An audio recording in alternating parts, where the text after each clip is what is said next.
In the soft golden light, nestled in a little valley where tree branches swayed gently and the scent of flowers floated in the air, there stood a simple mud house.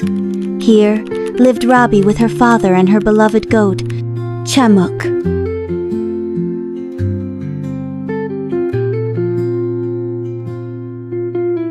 Rabi often said she had two fathers. One who sat quietly near the door with his first cup of tea, gazing up at the sky in silence, and the other who appeared with the second cup, sitting under the peepal tree in the courtyard, laughing and playfully undoing her braids. "I'm just one person, my child," her father would chuckle. But Rabi knew love comes in many forms, and her father, he was the most beautiful form of them all. She cooked by the fire with him, rolling out round, soft rotis and giggling. She'd run with Chamuk through the soft grass of the forest, pick fragrant flowers to make bouquets, and decorate the clay pots in the courtyard.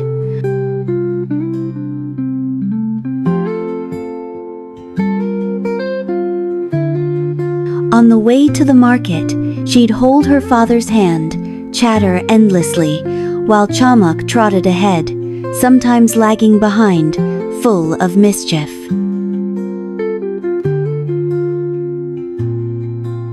In the evenings, when her father's friends visited, Rabi would drape her dupatta neatly, offering glasses of water to each guest, then sit in the courtyard and quietly listen to their conversations, learning in silence. And when night came, her father would open an old, worn book and begin to read stories of princes, birds, light, and sacrifice. Chamuk would rest his head at Rabi's feet, and Rabi would weave her dreams through the rhythm of her father's voice.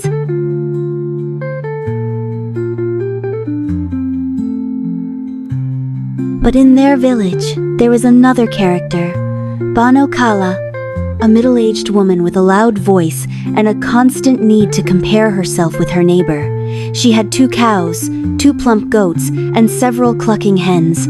Whatever her neighbor wore, Bano Kala would wear the same thing the very next day, always claiming superiority in everything.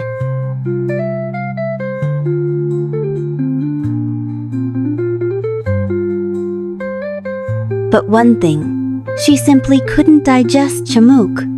"Is this a goat or a piece of the moon?" she'd scoff. "So much pride for what?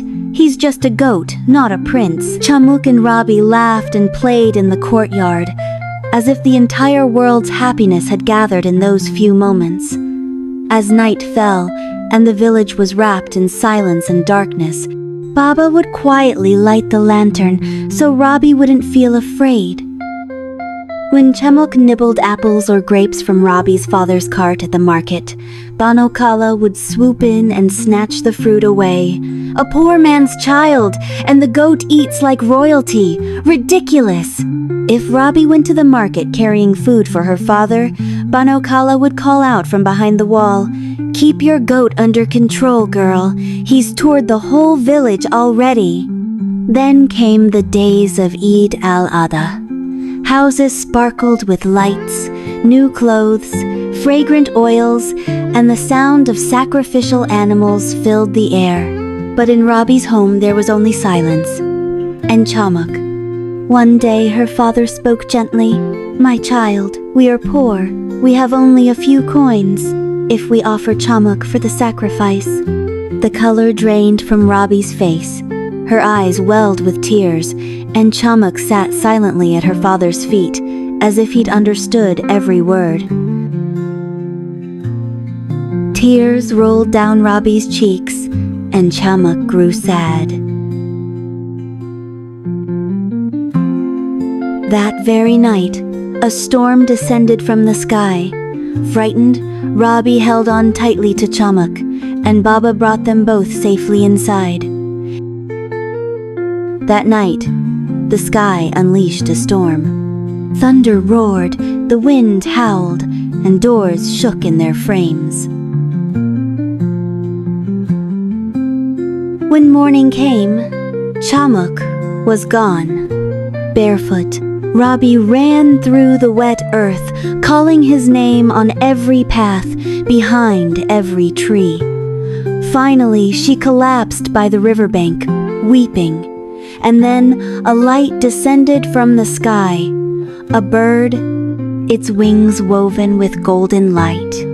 It didn't speak, but a voice echoed in Rabi's heart. Sacrifice isn't just of animals. True sacrifice comes from the heart. Bano Kala, in her usual sarcastic tone, this time I'll make 2 sacrifices, 2 cows, 2 goats. The whole neighborhood will be stunned. And that neighbor, she wore a green vine print suit today, huh? Well, I bought one from the same brand actually. Mine looks better. Get away, you wretched thing. This outfit's not your feed. And that girl? Running after her goat like he's some kind of prince?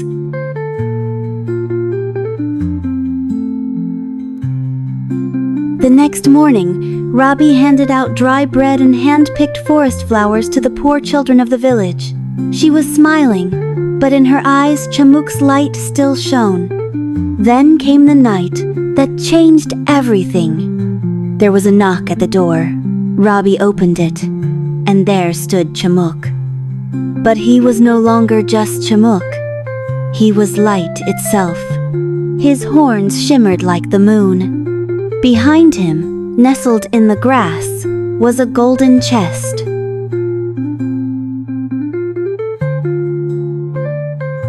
When her father opened it, inside were gold coins, sweets, 2 beautiful Eid outfits, and a plump, snow-white ram.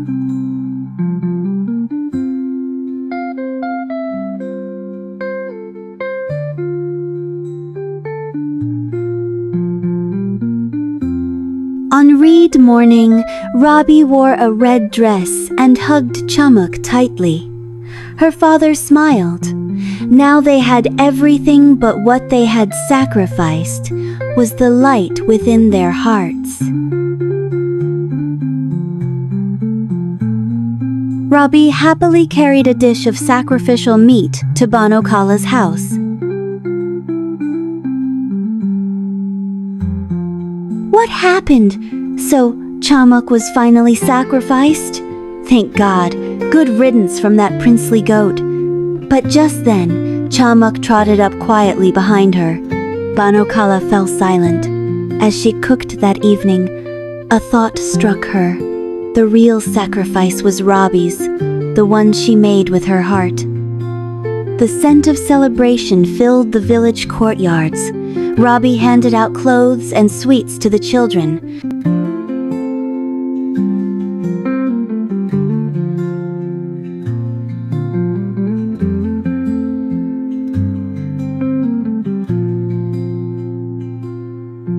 And when the night settled, the whole village gathered for a joyful barbecue. Chamuk stood in the middle of the courtyard, glowing with happiness. Oh, Rabi, turn that skewer carefully. Yes, the one at the bottom is burning. The spice mix? I ground it myself. City folks couldn't handle it. Babu! Oh, Babu! Don't walk too close to the fire. Your shirt will end up smelling like kebabs. Don't say I didn't warn you. Oh Allah, today's going to be such fun when the guests arrive. They'll be licking their fingers. And this was the true joy of Eid.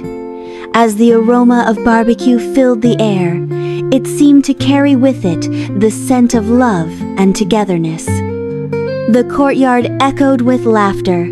Smiles lit up every face, and eyes sparkled with warmth.